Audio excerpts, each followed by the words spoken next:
अस्सलाम वालेकुम दोस्तों, मैं आपको आज दिखाता हूँ मंदिर। एक बहुत ही पुराना मंदिर, ये गांव है जटावाली, वजीराबाद इसका ज़िला है। और इस वक्त मैं छत पे मौजूद हूँ। ये मेरे पीछे मंदिर है, अपने दौर का बहुत ही बड़ा तारीखी आलीशान मंदिर जो कि 75 साल से बंद है।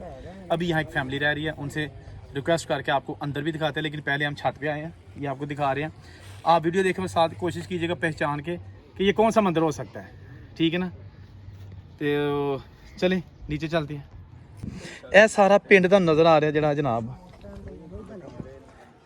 ਜਟਾਂਵਾਲੀ ਵਜ਼ੀਰਾਬਾਦ ਦੇ ਕੋਲ, ਤੇ ਇਹ ਇਹਦੇ ਕੋਲ ਮੰਦਿਰ ਹੈ। ਇਹ ਜਨਾਬ ਦੇਖੋ ਤੁਸੀਂ, ਇਹਦੇ ਕੋਸ਼ਿਸ਼ ਕਰੋ ਪਹਿਚਾਨੋ ਕਿ ਕਿਹੜਾ ਮੰਦਿਰ ਹੋ ਸਕਦਾ, ਠੀਕ ਹੈ ਨਾ।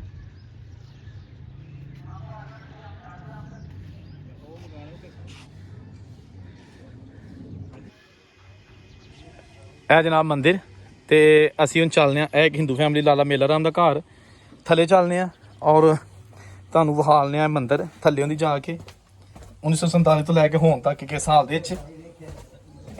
ਇਹ ਜਨਾਬ ਆ ਗਏ ਇੱਥੇ, ਤੇ ਇਹ ਜਨਾਬ ਉਹ ਘਰ ਇੱਧਰ ਆਓ, ਉਧਰ ਛੇਤੀ ਛਾਤੇ ਤਬੂੜੀਆਂ ਜੇ।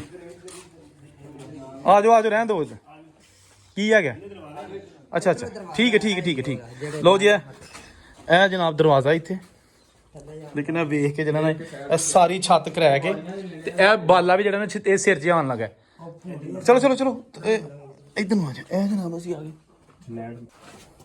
ਇਹ ਜਨਾਬ ਅਸੀਂ ਹੁਣ ਘਰ ਤੋਂ ਥੱਲੇ ਜਾ ਰਹੇ ਹਾਂ, ਗਰਾਊਂਡ ਫਲੋਰ ਤੇ। ਆ ਦੇਖੋ ਆਲੇ ਬਣੇ ਨੇ ਤੰਬੂੜੀਆਂ ਦਾ ਇੱਥੇ। ਇਹ ਜਨਾਬ ਅੱਗੇ ਅਸੀਂ ਤੁਹਾਨੂੰ ਵਿਖਾ ਕੇ ਗਏ ਆ, ਠੀਕ ਹੈ ਨਾ।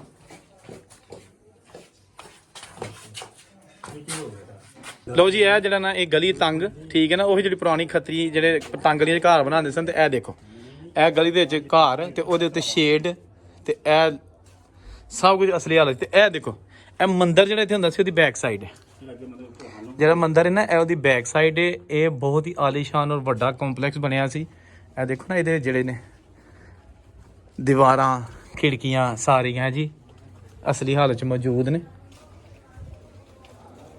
ਇਹ ਦੇਖੋ, ਇਹਦੀ ਗੋਲ ਗਲੀ ਜਿਹੜੀ ਹੈਗੀ ਹੈ, ਜਿੱਥੋਂ ਕੋਨਾ ਹੈ ਗੋਲ ਕੀਤਾ, ਤੇ ਡਿਜ਼ਾਈਨਿੰਗ ਬਣੀ ਇੱਟਾਂ ਦੀ ਅੱਜ ਵੀ, ਗੋਲ ਕੇ ਪਲਸਤਰ ਨਹੀਂ। ਇਹ ਦੇਖੋ, ਇੱਥੇ ਦਰਵਾਜ਼ਾ ਸੀ ਮੰਦਿਰ ਦਾ, ਇੱਧਰ ਉਹ ਨਵਾਂ ਪੋਰਸ਼ਨ ਬਣ ਗਿਆ, ਤੇ ਇਹ ਪੋਰਸ਼ਨ ਪੁਰਾਣਾ ਹੀ ਹੈ। ਔਰ ਮੈਨੂੰ ਲੱਗਦਾ ਇੱਥੇ ਰਹਿੰਦਾ ਵੀ ਕੋਈ ਨਹੀਂ, ਕਿਉਂਕਿ ਬਿਲਕੁਲ ਇਹਦੀ ਹਾਲਤ ਜਿਹੜੀ ਹੈ ਨਾ ਉਹ ਮਖਦੂਸ਼ ਹੋ ਚੁੱਕੀ ਹੈ। ਇਹ ਦੇਖੋ ਨਾ, ਇਹ ਸਾਰਾ ਉਹੀ ਪੁਰਾਣਾ। ਇਹ ਦੇਖੋ, ਹੁਣ ਲੋਕਾਂ ਨੇ ਹੌਲੀ ਹੌਲੀ ਆਪਣੇ ਆਹਿਸਤਾ ਨਵੇਂ ਘਰ ਜਿਹੜੇ ਨੇ ਉਹ ਬਣਾਉਣੇ ਸ਼ੁਰੂ ਕਰ ਦਿੱਤੇ ਨੇ, ਲੇਕਿਨ ਪੁਰਾਣੇ ਘਰ ਅੱਜ ਵੀ ਜਿਹੜੇ ਨਾ ਉਹ ਮੌਜੂਦ।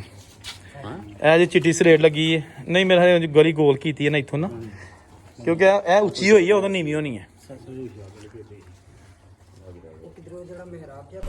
ले जी, ये मंदिर का आपको डोम नज़र आ रहा है सबसे ऊपर, जो मैं छत से आपको पहले दिखा चुका हूँ। अभी हम जाएंगे इस मंदिर के अंदर और आपको अंदर का माहौल दिखाएंगे कि आज मंदिर अंदर कैसा है। ये आगे हम अंदर, और ये इसका बरामदा चारों तरफ, और अंदर इसका जो सामान पड़ा हुआ है। यहाँ मूर्ति स्थान इसके बने हुए तीनों तरफ बड़े अपने दौर के आलीशान मूर्ति स्थान बनाए गए थे, जो बुज़ुर्गों ने हमें बताया है। अभी तो खैर इस फैमिली का यहाँ पे सामान पड़ा हुआ है। 75 साल हो गए दोस्तों जब ये आखिरी बार मंदिर पूजा के लिए खोला गया था। और इस गांव में, जैसा कि मैंने बताया, ये जो गांव जटांवाली तहसील इसकी अलीपुर चट्ट है आजकल, 1947 के वक्त इसकी तहसील वज़ीराबाद थी। तो ये हाफजाबाद भी यहाँ से नज़दीक लगता है। खैर, ये गांव जनाब अमीर तरीन हिंदुओं का था। यहाँ पर सिख भी थे, वो मैं अलग से वीडियो उसकी बना चुका हूँ, लेकिन अभी आपको पहली बार आप जटांवाली का मंदिर अपनी स्क्रीन पर देख रहे हैं। इससे पहले आपने ये मंदिर के अंदर से मंजर नहीं देखा होगा। 75 साल पुराना मंदिर जो कि बंद है, बना इससे भी पहले का था, लेकिन 75 साल से ये बंद है।